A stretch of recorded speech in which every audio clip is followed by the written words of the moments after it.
Tapi Rossi itu gagal ya di Ducati itu gagal ya? Apa karena dia Ya, kalau boleh nggak salah dibilang gagal boleh dibilang gagal. di Ducati ya? Sebenarnya kan enggak. Menurut gua enggak. Tapi kan dia emang udah nggak di Ducati lagi kan? Enggak. Cuman Sekarang gini. Tergantung Ducati ngontrak lu sebagai apa. iya, nomor 1 itu. Waktu Ducati nyewa Rossi, itu kan untuk memperbaiki performa motor. Untuk memperbaiki performa motor. Iya. Agar semua orang tuh bisa naikin Ducati. Iya. Itu misi utamanya. Iya, misi utamanya. Karena gini, di saat Stoner doang kan yang jago, yang lainnya nggak ada. Iya. Buat apaan? Pabrik tuh nggak perlu begitu. Pabrik tuh pengen kendaraannya bisa dipakai sama semua pembalap. Iya. Cocok sama semua tipikal gaya balap motor. Iya. Dan dandanin itu tuh susah, apa kakinya, apa-apanya. Nyesuaiin kebiasaan rata-rata semua orang. Ya kalau lu bicara skill lu sendiri, lu mau jadi juara bisa. Jadi tergantung kebutuhan tim kontrak dia. Kalau di saat untuk pengembangan dan development dan sebagainya, nggak ada tuntutan juara. Seberapa besar lu bisa nyinggiin performa untuk motor. Contoh di saat motor lu nih terpuruk banget, Iya. nggak pernah masuk 5 besar lah. Iya. Dengan adanya lu di situ, lu bisa stabil masuk 5 besar. Nah, bukan lu cuma sendiri, minimal ada 2 pembalap motor itu ada minimal 6, 7, apa 4, 8. Itu dianggap stabil. Zaman Rossi kan Ducati stabil. Rata-rata hasilnya sekarang. Sekarang semua Ducati siapapun yang naikin bisa kan? Iya. Iya, 1, 2, 3, 5 besar tuh pasti ada. Dulu zaman Stoner nggak ada, cuma Stoner doang sendirian, yang lainnya 10. Iya. Benar? Iya. Itu jangan salah. Sama juga saat Pedrosa tetap dipakai Honda. Padahal kecil, tinggi kurang. Iya. Tapi pabrik malah bela-belain bikin motor yang khusus buat dia. Karena Jepang itu sadar, Honda tuh sadar, dia nggak jual motor cuma di Jepang, nggak di Eropa atau di Amerika yang orangnya tinggi-tinggi, tapi di Asia juga. Iya. Penting prototip itu di saat dipakai sama orang yang begitu, yang tingginya rata-rata sama orang Indonesia sama. Karena motor balap itu pada akhirnya prototip buat motor yang dipasarin di umum. Iya. Benar. Iya. Nah, Yamaha juga sama.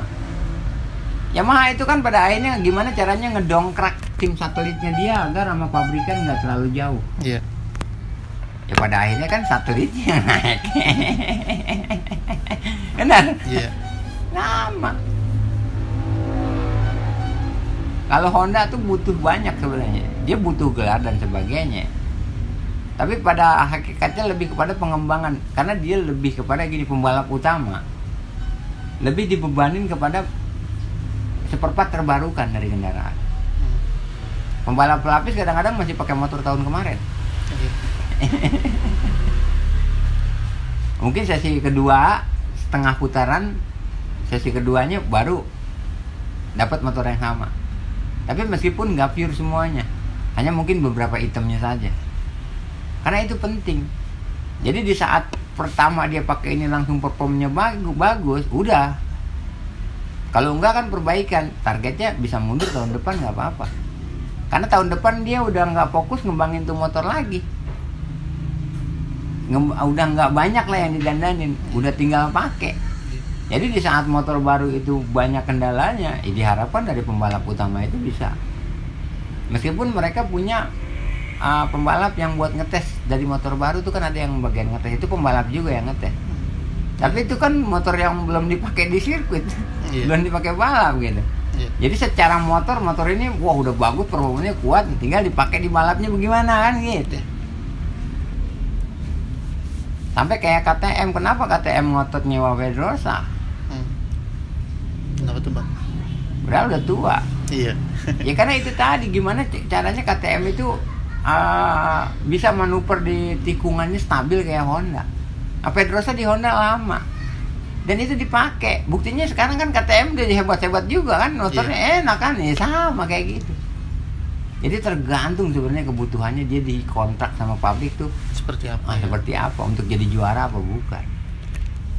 Jadi buat apa kalau sekarang juara besok aur-auran? Iya. Tapi lebih kepada itu tadi. Jadi kalau orang bilang Rossi di Ducati itu jeblok, buat gua enggak. Karena di zaman Rossi itu hampir semua rata-rata bukan Rossi doang yang memang dia nggak menang. Iya. Tapi rata-rata pembalap yang pakai motor Ducati itu 10 besar tuh rata-rata lebih banyak. Itu penting. Iya. Beda dengan zaman Stoner. Stoner juara pakai Ducati, cuma dia doang sendirian. Tapi teman setimnya jauh banget. Urutan berapa? Terus Ducati yang lain di luar 10 besar semua. Berarti lebih ke proses ya, ketimbang hasil ya. Banyak hal-hal yang menentuin itu tadi. Nah, buktinya sekarang hasilnya. Hasil Ducati yang sekarang itu hasil Rossi, bukan hasil Stoner. Stoner cuma ningkatin pamor Ducati. Dia bisa juara. Nah, kalau bicara secara talenta individu skill seseorang, Stoner itu orang yang mampu naklukin Ducati, juara. Gitu. Itu kan sebenarnya cuma egonya dia aja buat ngebuktiin. Jangan lupa sejarah Stoner dipindah ke Ducati itu kan dia tadinya di tim satelit Honda jatuh mulu. Iya. Sehingga nggak mau Honda pakai dia di tim utama. Iya. Akhirnya ditawarin sama Ducati, dia terima. Dan di saat orang itu naik motor udah sering jatuh dan dia udah ngerasain motor kencang kayak Honda, apa yang dia takutin lagi? Nggak ada, dia pakai aja, udah nothing tulus gitu. Tapi buat secara keseluruhan Ducati pabrikan nggak ada. Stoner orang gila bisa naik Ducati menang, ya udah. Tapi secara karakter motor Ducati itu bisa dipakai sama semua pembalap, itu ya nggak ada. Iya sih. Berarti Rossi lebih kepada riset itu ya. Pemerataan. Jangan lupa di zaman Rossi itu Ducati itu rata-rata bukan Rossi doang yang pakai Ducati bisa gitu.